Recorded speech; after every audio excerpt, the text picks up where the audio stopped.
Hey there. So we had one comment on our x32 video for our digital mixer, asking us to basically give an update, what we think of it. Um, one comment, we don't get many views, so that was enough for me. So here you go.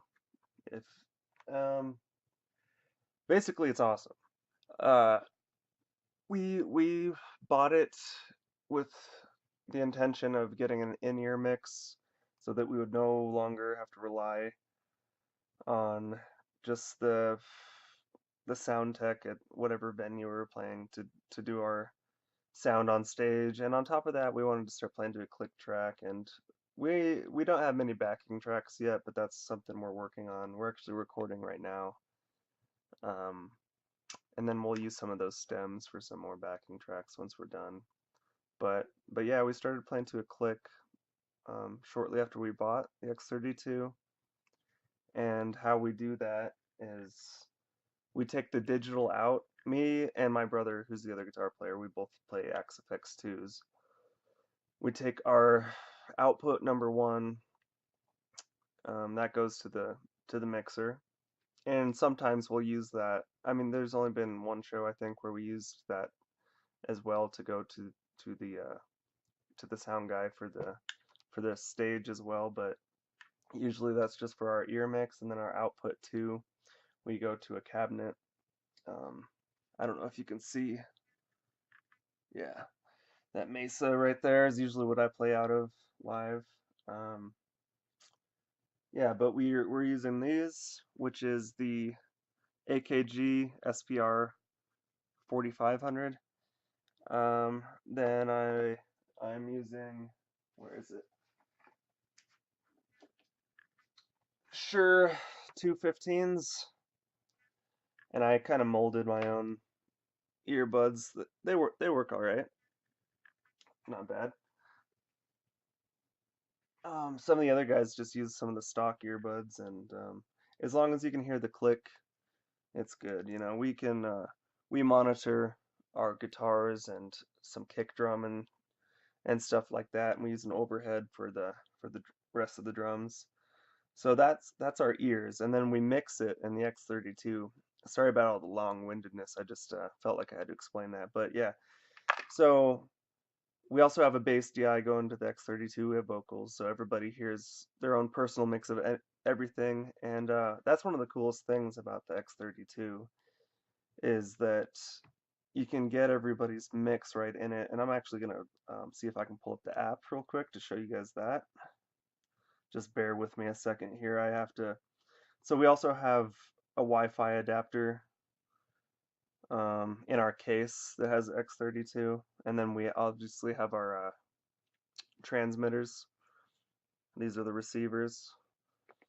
Sorry about this. I have to get on a different Wi-Fi. I should have planned this out better. But yeah, we each do our own personal mix, which is really cool. And that's what I'm kind of wanting to show you.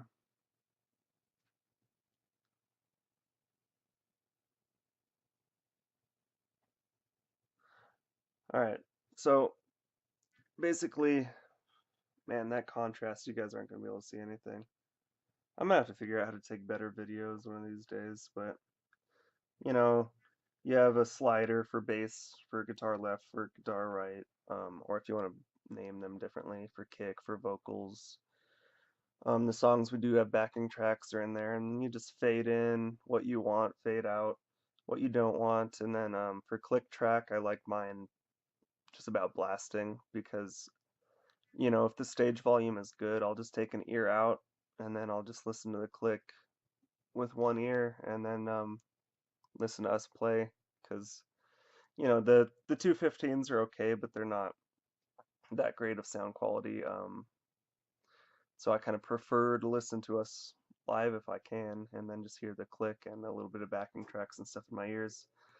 Um, However, that's not the only thing we've used the X32 for. So there's been a couple shows where we had to provide the PA and and mix the show ourselves. And even though the places usually have a board or something, we'll just mix the show from an iPad. And I wish I could be more descriptive with you guys, but our vocalist Kyle actually went to school to be an audio engineer, and so we work hand on hand in recording and things like that. But when it comes to live sound, that's pretty much all him. And I'll kind of watch him do his mix just out of curiosity, just on the iPad. We've only had to do that a couple shows, but it worked out really well, and everybody was complimenting the sound, and it's just got a lot of versatility, and you can, I don't know, you can pretty much do everything on that you can do on the big Behringer X32 board. So it's really versatile, and then we just have, I think we have a 6 space, no, it's got to be more than that, maybe an 8 space rack. So we have our our power supply, and we have our X32, and then we have all our transmitters, and then I got a drawer and just put that I put our receivers into. Yeah, I mean, I don't know what else I can say about it other than it was like, for us, it was the right investment, and I'm glad we did it. Um, I can't remember how much it cost. Let me see if I can find it on Sweetwater real quick. See what the price is nowadays. X32 rack. The one thing we do want to do is get some more, is it more outputs or more inputs? I don't know, but basically we're doing a mono mix right now, which isn't ideal, but it works. Yeah, so it goes for, looks like $1,000 right now.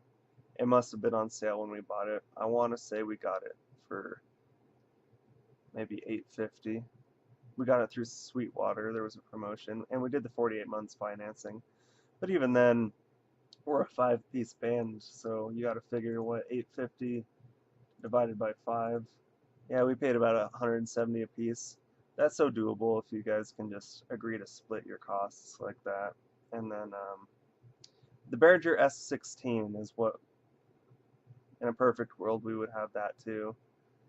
And then we'd probably just mix all our own shows, honestly, as well as have stereo mixes in our ears. Yeah. I'm trying to think what else I can say to you guys. I mean, if anybody asks any questions, I'll check in on the comments and let you know. But if I had to give a recommendation, I would say, hell yeah, buy it. It's awesome. 5 out of 5 stars for me personally, and I think the other guys in the band would agree. Everything has a little bit of a learning curve, so I mean, there was definitely a few days there when we were first setting up our in-ear mixes and our click track, and just frustrated, and it's easy to jump to conclusions and think like, man, did we spend all this money for nothing and make a mistake? But within days we realized that it was going to be a good deal, and it has been, and it's really changed our live performance. And that's one thing you don't realize, is how much it'll change what you do. At first it'll feel wrong. You'll be doubting the speeds of every song, like, am I playing, is this song too fast, is it too slow? And you'll get your clicks right, and then everything just starts to fall into place, and then you can have backing tracks, and then, like, there's never any confusion on stage. That's the best thing. And you don't have to click in every song 1, 2, 3, 4, and get so sick of that. So we'll have intros for a song maybe, and then other times a song will just go into another one really quickly, and it just makes the live performance so much more professional and smooth. Yeah, I guess that's all I have to say about it. Thanks for watching if you watched, and yeah, like I said, if you guys have any questions, I'd be glad to answer. We've had a pretty decent amount of time with this unit now, and I guess I'll be a broken record and just say we're really happy with it again. Alright, well, I hope you guys found this interesting. See you later.